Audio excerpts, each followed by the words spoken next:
Karen Mitchell had been planning this London vacation for 2 years. She had saved money from her job at the insurance company, booked the perfect hotel near Westminster, and created a detailed itinerary of all the places she wanted to visit. At the top of her list was Buckingham Palace, where she hoped to get the perfect photos to show off to her friends back in Ohio. The morning was crisp and clear as Karen walked through the streets of London with her expensive camera hanging round her neck. She wore her best designer outfit, wanting to look sophisticated for the photos she planned to post on social media. Karen had always believed that rules were more like suggestions, especially when they got in the way of what she wanted to do. She arrived at Buckingham Palace just as the morning crowd was beginning to gather. Tourists from around the world stood behind the black iron gates, taking pictures and hoping to catch a glimpse of the royal family. Karen pushed her way through the crowd, determined to get to the front where she could take the best photos. The palace guards stood at attention in their iconic red uniforms and tall black hats. They had been trained to remain completely still and silent, no matter what happened around them. These weren't just ceremonial positions. Each guard was a highly trained soldier who took their duty to protect the royal family very seriously.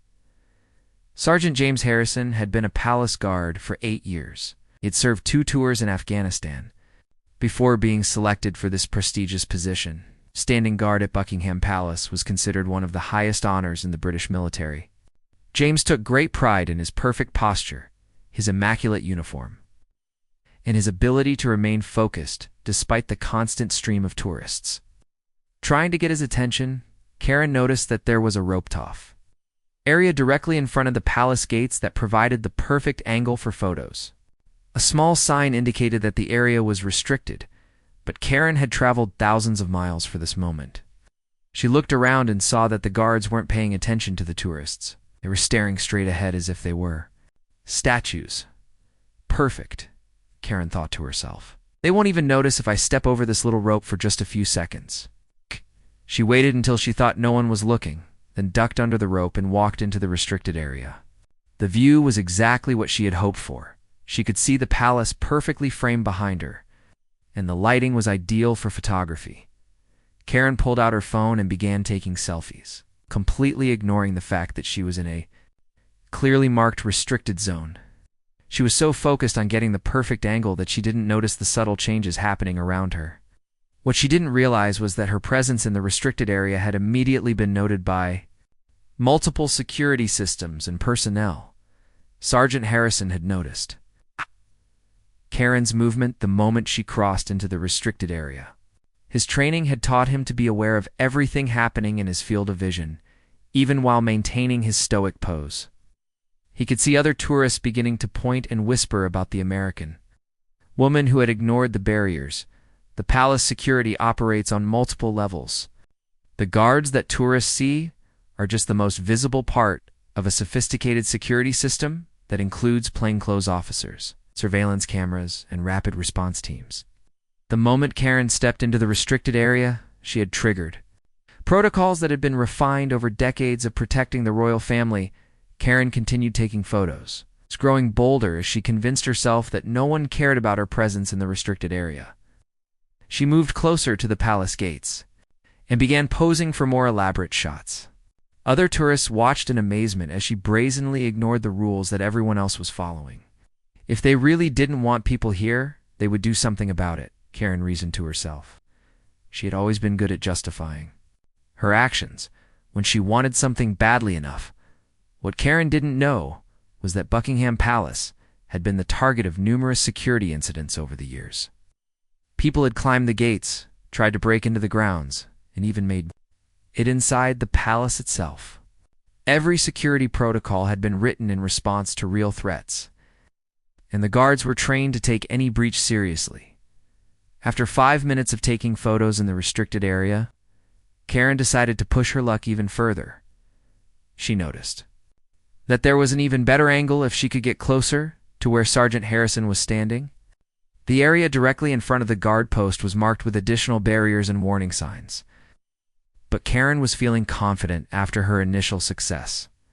She walked over to the new barrier and looked up at Sergeant Harrison. He continued, staring straight ahead, giving no indication that he was aware of her presence. Karen interpreted this as permission to proceed with her plan. Karen stepped over the second barrier and moved within 3 feet of Sergeant Harrison's guard post. She was now in an area that was clearly marked as absolutely forbidden to civilians. Warning signs in multiple languages surrounded the space, making it impossible to claim ignorance about the restrictions. "This is perfect," Karen whispered to herself as she raised her phone for another selfie. She wanted to get a shot that showed her standing right next to one of the famous guards. She was sure this would be the envy of everyone on her social media accounts. Sergeant Harrison could feel Karen's presence beside him, but his training required him to maintain his position unless there was a direct threat to security. However, her continued presence in the restricted area was becoming a serious concern. Through his peripheral vision, he could see that she was now taking photos that included him in the frame. Karen became emboldened by what she interpreted as the guard's acceptance of her presence. She started talking to him, even though she had been told that the guards never respond to tourists. "You guys are so dedicated," she said cheerfully. "I bet you get tired of standing there all day. Don't worry, I'll just take a few more pictures and then I'll be out of your way." The crowd of tourists behind the proper barriers was growing larger as people noticed what Karen was doing. Some visitors looked shocked that she would be so bold, while others seemed to be considering following her example. Several people began taking photos and videos of Karen's behavior, creating a potential security documentation that she wasn't aware of. Karen noticed the attention she was getting from the crowd and decided to make her photo session even more dramatic. She moved closer to Sergeant Harrison and began posing as if they were old friends. She even reached out and pretended to adjust his uniform jacket while her friend from the crowd took photos with Karen's camera. This physical contact crossed a major line in Royal Guard protocol. No civilian is ever allowed to touch a guard's uniform or equipment. Sergeant Harrison felt the slight tug on his jacket and knew that he could no longer ignore the situation. The woman had moved from being a minor security concern to actively interfering with a member of the Royal Guard. Karen was completely oblivious to the seriousness of what she had just done. In her mind, she was just having fun and getting great photos. She had no understanding of the military precision and security protocols that governed every aspect of the guard's duties. "Could you move just a tiny bit to the left?" Karen asked. "Sergeant Harrison, the lighting would be so much better for the photo." When the guard didn't respond, Karen made an even bigger mistake. She decided to try to physically guide him into a better position for her photo. She placed her hand on his arm and gave a gentle push, trying to get him to step sideways. The moment Karen touched Sergeant Harrison's arm, everything changed. What she didn't realize was that interfering with a guard's position was considered a potential security threat that required immediate response. The guard's training kicked in automatically. In one swift practice movement, Sergeant Harrison turned to face Karen directly. His voice was loud, clear, and commanding as he shouted the traditional warning that palace guards give to people who violate the security perimeter. "Make way for the Queen's Guard." The words echoed across the courtyard like a thunderclap. Karen jumped backward, startled by the sudden transformation of the silent statue into a very alert and imposing soldier. The crowd of tourists fell silent, and everyone turned to stare at the commotion. Karen's face turned red as she realized that hundreds of people were now looking directly at her. The guard's shout had drawn the attention of everyone in the area, including other palace security personnel who were already moving toward the scene. "I was just taking a picture," Karen stammered, trying to explain herself. "I didn't think it was a big deal." But Sergeant Harrison wasn't finished.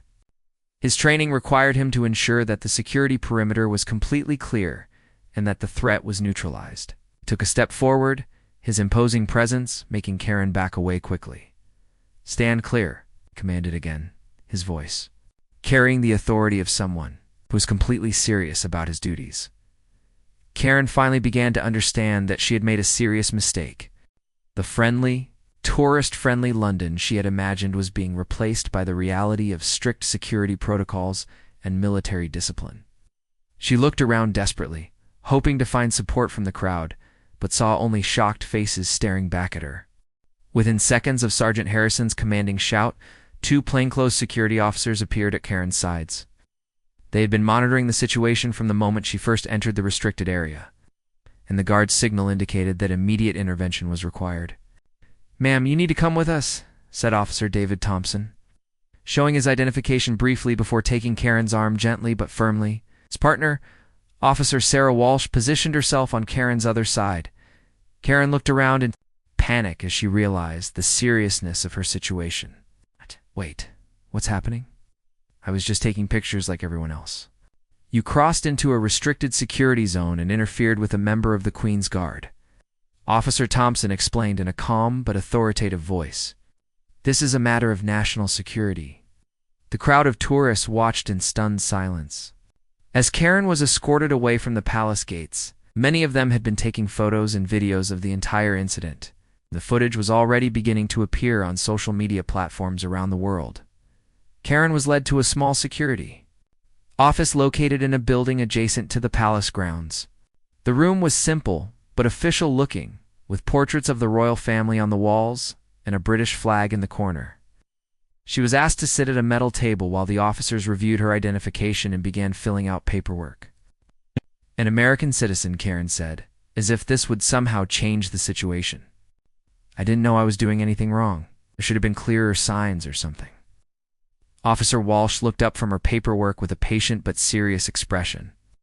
"Ma'am, there were multiple barriers, warning signs in 5 languages, and clear markings indicating restricted areas. You chose to ignore all of them." As the officers continued their documentation, Karen began to realize the potential consequences of her actions. She thought about her job back home, her family, and the embarrassment of being detained by British security forces. What had started as a fun photo opportunity was turning into a nightmare. "Can I call the American embassy?" Karen asked nervously. "You have the right to contact your embassy." "Yes," Officer Thompson replied. "However, this incident will need to be fully documented first. Occurring with royal security is taken very seriously in the United Kingdom." While Karen sat in the security office, word of her detention was spreading beyond just the tourists who had witnessed it. The palace security team had protocols for dealing with security breaches, and her actions had triggered several of them simultaneously. Commander Elizabeth Reynolds, the head of palace security, was reviewing the incident report in her office. She had 30 years of experience in protecting the royal family and had seen every type of security threat imaginable. While Karen's behavior appeared to be motivated by tourism rather than malicious intent, it still represented a serious breach of protocol. "What do we know about her background?" Commander Reynolds asked her assistant. "Karen Mitchell, age 34, insurance adjuster, from Columbus, Ohio. No criminal record. No known connections to any problematic organizations. Appears to be a standard tourist who made very poor decisions." Commander Reynolds nodded. "The fact that she's not a genuine threat doesn't change the fact that she violated multiple security perimeters and physically interfered with a guard. This needs to go through the full process." Back in the security office, Karen was beginning to understand the gravity of her situation. Officer Walsh had explained that her actions could result in charges, ranging from trespassing to interfering with national security operations. Potential penalties included fines, imprisonment, and deportation, with a ban on returning to the United Kingdom. "I just wanted some good photos," Karen said, tears beginning to form in her eyes. "I never meant to cause any trouble. I thought the guards were just for show." "The Queen's Guard are active military personnel," Officer Thompson explained. "They're not performers or tourist attractions. They're highly trained soldiers whose primary job is to protect the royal family and maintain security." Karen thought about Sergeant Harrison's commanding voice and authoritative presence when he had confronted her. She finally understood that she had been treating a serious military position as if it were a theme park attraction. "What happens now?" she asked quietly. "Now we complete the paperwork and determine what charges, if any, will be filed," Officer Walsh replied. "The Crown Prosecution Service will review your case and decide how to proceed."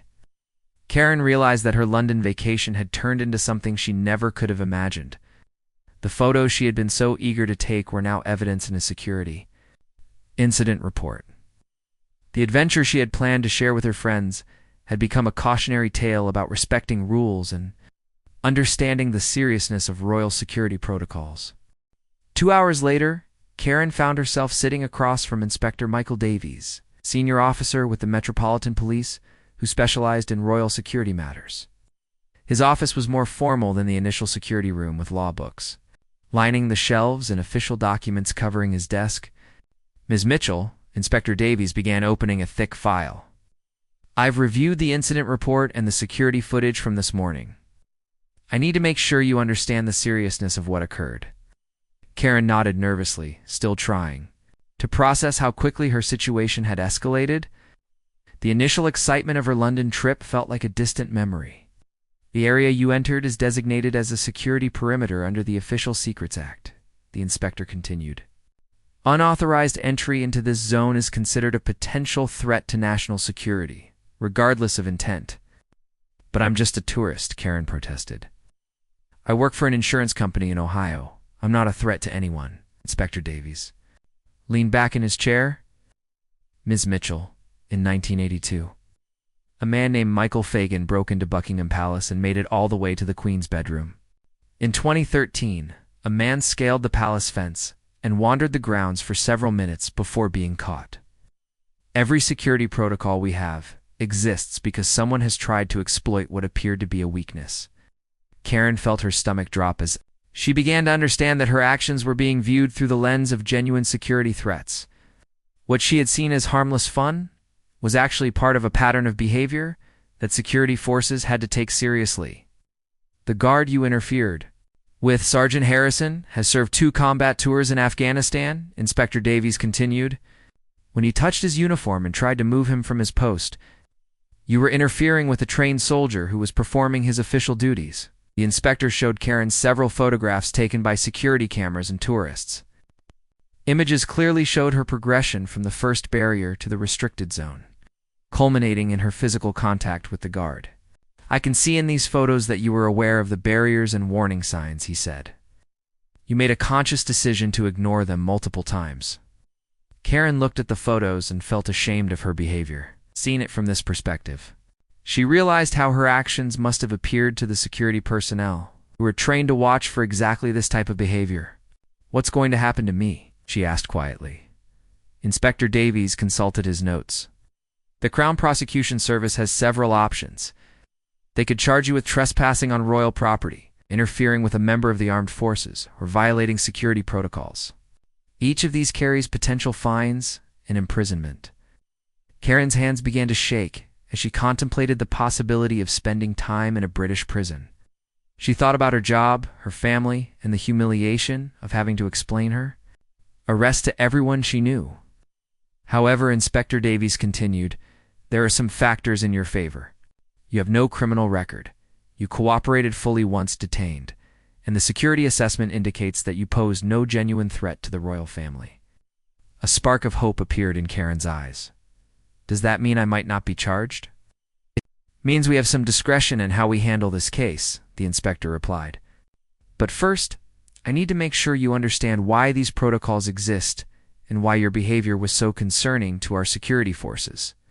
Inspector Davies pulled out a map of the palace grounds and began explaining the multiple layers of security that surrounded the royal family, showed Karen how her progression through the restricted areas had triggered increasingly serious security responses.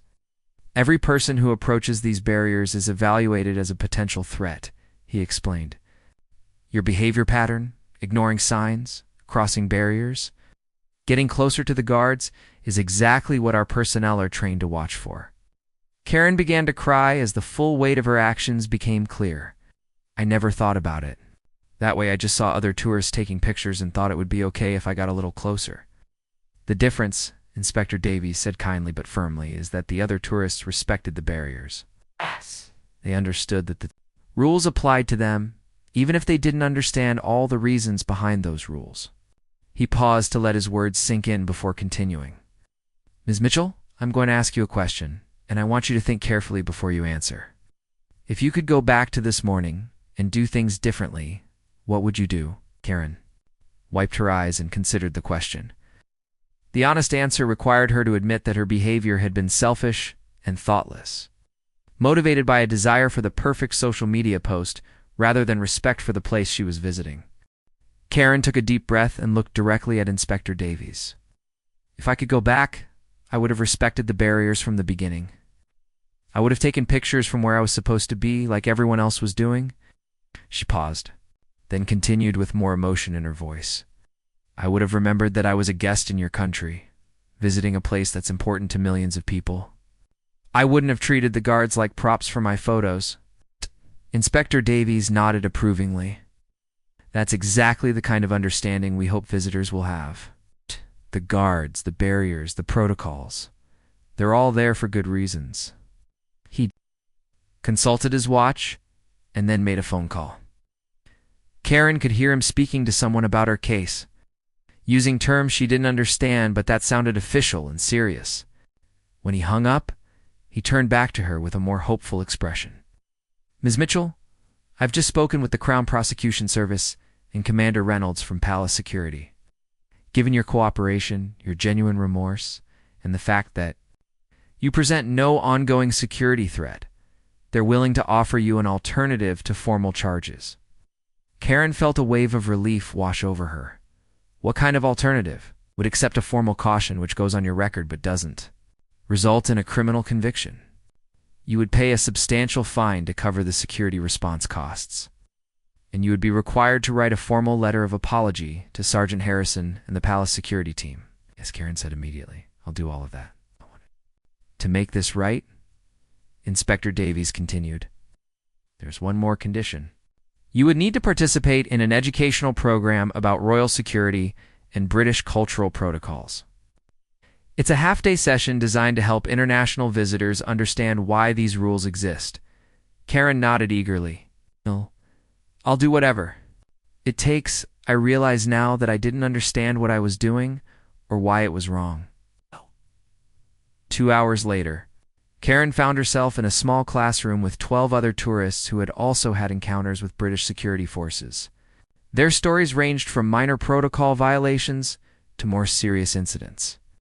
But all of them were learning about the cultural and historical context behind the rules they had broken. The instructor, Dr. Margaret Thornton, was a historian who specialized in British royal traditions and security protocols. She explained the centuries of history that had shaped the current security systems around the royal family. Every protocol you encountered today has been developed in response to real threats and historical incidents, Dr. Thornton explained. The Queen's Guard aren't just ceremonial figures. They're active military personnel with serious responsibilities. Karen learned about the various attempts on royal family members throughout history, the evolution of palace security, the careful balance between public access and safety that allowed tourists to visit these historic sites. During a break in the session, Karen approached Dr. Thornton with a question. Is there any way I could personally apologize to the guard I interfered with? Dr. Thornton smiled. Actually, Sergeant Harrison volunteered to speak to this group later today. He often participates in these educational sessions to help visitors understand his perspective. When Sergeant Harrison arrived that afternoon, Karen was struck by how different he seemed out of uniform. He was younger than she had expected, with a friendly demeanor that contrasted sharply with his imposing presence as a guard. I want everyone to understand that we don't enjoy having to confront tourists, he began. We'd much rather stand it. Our posts and let everyone enjoy their visit to London. When someone crosses into a restricted area, especially when they make physical contact, we have to respond immediately. He explained his military background and the extensive training required to become a palace guard. Karen realized that she had been treating a decorated veteran like a tourist attraction. When the formal presentation ended, Karen approached Sergeant Harrison directly. Sergeant, I owe you a personal apology. I treated you disrespectfully and interfered with your duties. I'm truly sorry. Sergeant Harrison extended his hand for a handshake. I appreciate that. Ms. Mitchell, I could see in your face when I confronted you that you hadn't realized the seriousness of what you were doing. That's why we have educational programs like this. Karen shook his hand gratefully. I've learned so much today about the history and importance of what you do. I'll never look at the Royal Guards the same way again. That's exactly what we hope for, he replied with a smile. Enjoy the rest of your visit to London. from the proper side of the barriers this time. 3 days later, Karen stood once again in front of Buckingham Palace, but this time her experience was completely different. She remained behind the proper barriers with the other tourists, taking photographs that captured the majesty of the palace without violating any security protocols. The fine had been substantial, nearly £2,000, but Karen paid it without complaint. She understood that the money would go toward maintaining the security systems that kept everyone safe. The formal caution on her record would remain for several years, serving as a permanent reminder of her mistake.